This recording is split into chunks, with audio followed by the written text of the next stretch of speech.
Bronny's a prospect. Number one, I'm glad he's healthy. I think he should be in the G League.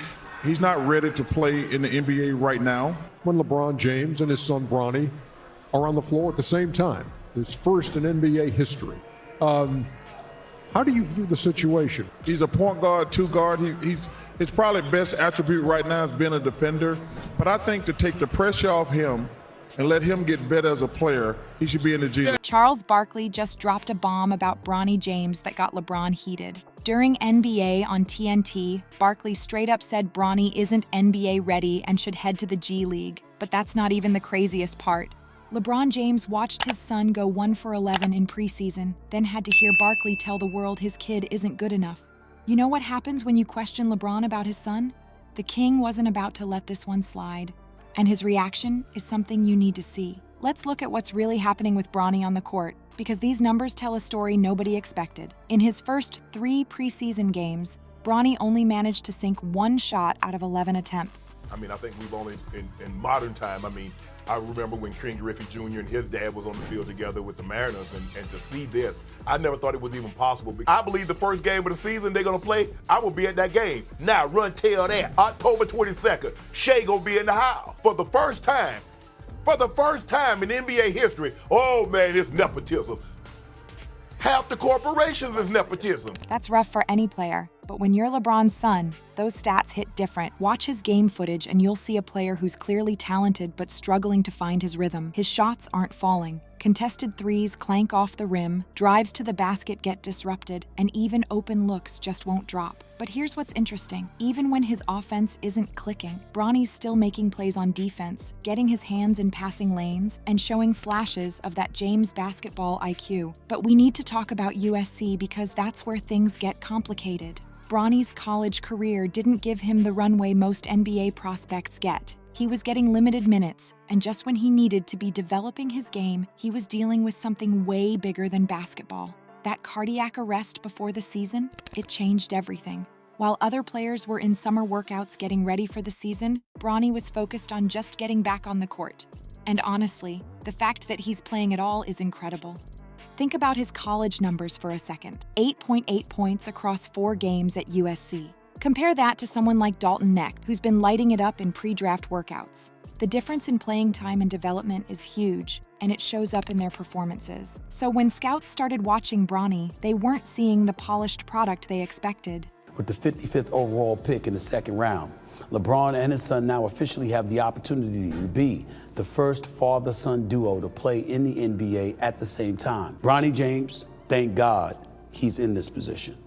If y'all remember, he suffered cardiac arrest last year while on the campus of USC. We didn't know what his status was. I don't give a damn about him averaging less than 5 points. I don't care about his numbers or anything like that. You heard about his athleticism.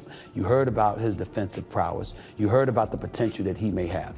They saw potential, sure, those James genes don't lie, but they also saw a player who needs more time to develop, more reps to find his confidence, and more opportunities to prove himself against high-level competition. And that's exactly where Barkley's comments come from. Chuck wasn't just throwing shade, he was looking at these same numbers, watching these same games, and seeing what everyone else is seeing. A young player with all the pressure in the world on his shoulders, trying to live up to the biggest name in basketball while still learning the game.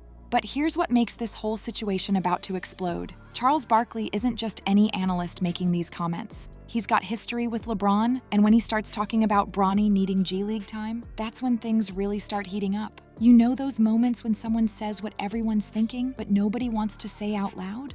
That's exactly what happened when Charles Barkley grabbed the mic on TNT.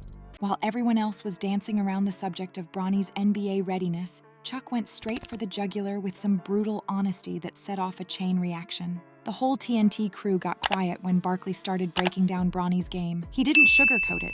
He's not ready to be a rotation player in the NBA. Chuck went in on Bronny's offensive game, saying he needs serious development before he can compete at the next level. The way Barkley laid it out, it wasn't just about the stats. It was about the fundamental skills needed to survive in the league. Kenny Smith jumped in trying to provide context, pointing out how Bronny's development got derailed at USC. Between missed games and coaching challenges, Kenny explained that Bronny just hasn't had the normal path most NBA prospects get. But even with Kenny trying to soften the blow, the message was clear: Bronny needs more time.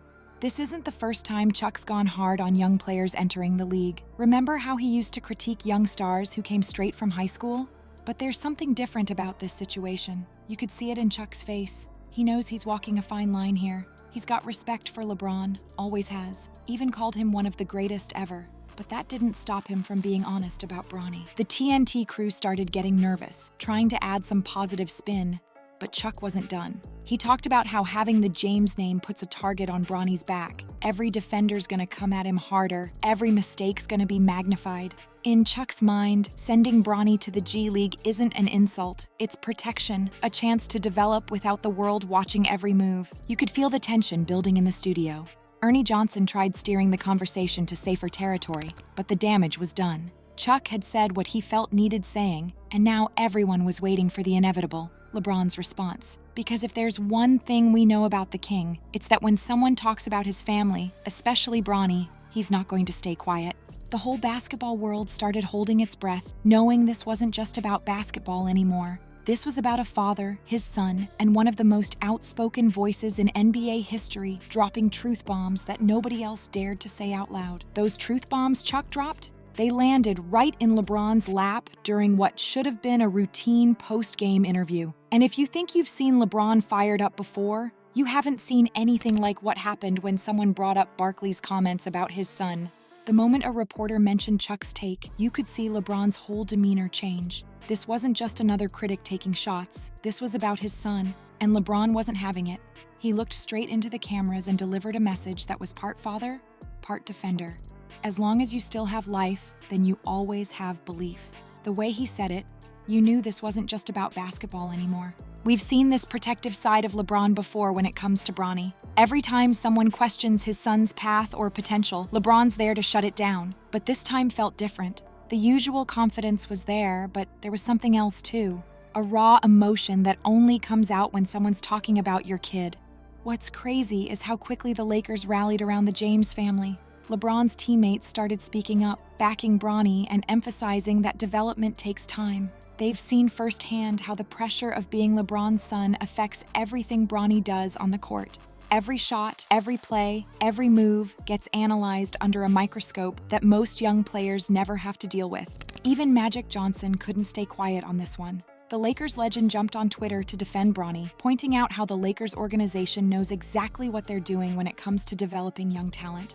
Magic brought up guys like Alex Caruso and Austin Reeves, players who took time to develop and now are making serious impact in the league. The whole situation's blown up into something bigger than just Barkley's comments or LeBron's response. Now everyone's talking about nepotism in the NBA, about whether being LeBron's son is helping or hurting Bronny's chances. But watch LeBron in these interviews. He's not just defending his son, he's fighting for Bronny's right to create his own path, make his own mistakes, and grow at his own pace. It's turned into this perfect storm where basketball meets family, where professional criticism crashes into personal protection.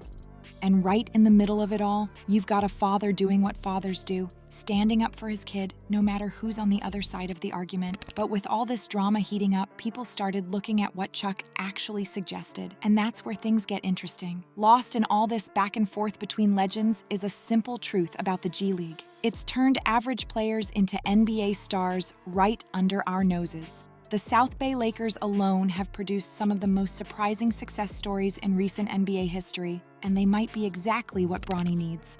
Look at Austin Reeves. Nobody was talking about him a few years ago. Now he's got a $56 million contract, and he's dropping 20-point games like it's nothing. The G League gave him room to mess up, learn from his mistakes, and develop his game without the pressure of NBA crowds watching every move. That's the kind of environment that can transform a player.